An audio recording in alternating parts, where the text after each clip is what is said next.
ഇന്ന് രാവിലെ കുളിയൊക്കെ കഴിഞ്ഞ് നേരെ കുറച്ച് നേരം ഉമ്മർത്ത് വന്നിരുന്നു കേട്ടോ.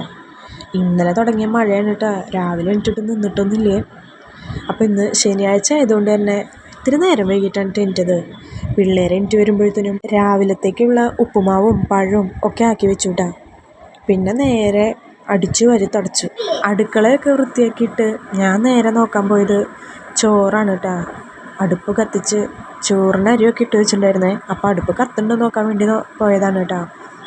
അതൊക്കെ കഴിഞ്ഞ് കയ്യും കാലും മുഖം കഴുകി ഞാൻ നേരെ തൊഴാൻ വേണ്ടിയിട്ട് പോയിട്ടാ. സ്വാമി റൂമിൽ കയറി കുറച്ച് നേരം തൊഴുത് കുറച്ച് നേരം അവിടെ നിന്നപ്പോൾ തന്നെ എൻ്റെ മൈൻഡൊക്കെ ഒന്ന് റിഫ്രഷ് ആയിട്ടാ. പിന്നെ ഞാൻ കുറച്ച് പ്രഹസനമൊക്കെ കാണിച്ച് കണ്ണാടിയുടെ മുമ്പിലെ ചന്ദനമൊക്കെ വെച്ച് അതൊക്കെ കഴിഞ്ഞ് നേരെ മുകളിലേക്കാണ് കേട്ടോ പോയത്, റൂമിലേക്ക്.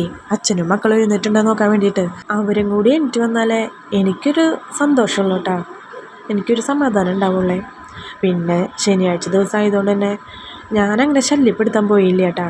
മുകളിലേക്ക് പോയി നോക്കുമ്പോഴുണ്ട് ഒരാളെ എണീറ്റിട്ടുണ്ട്.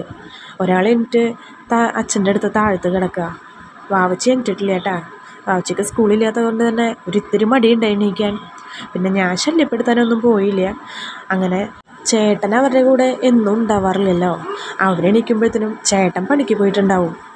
അപ്പോൾ പിന്നെ കുറച്ച് നേരം അവരുടേതായ ലോകത്ത് അവർ നിൽക്കട്ടെ എന്ന് വിചാരിച്ചു. പിന്നെ മെഷീനിൽ അലക്കാനിട്ടുണ്ടായിരുന്നു കേട്ടോ. അതൊക്കെ ഒന്ന് പോയി നോക്കി. പിന്നെ പുറത്ത് നല്ല മഴ.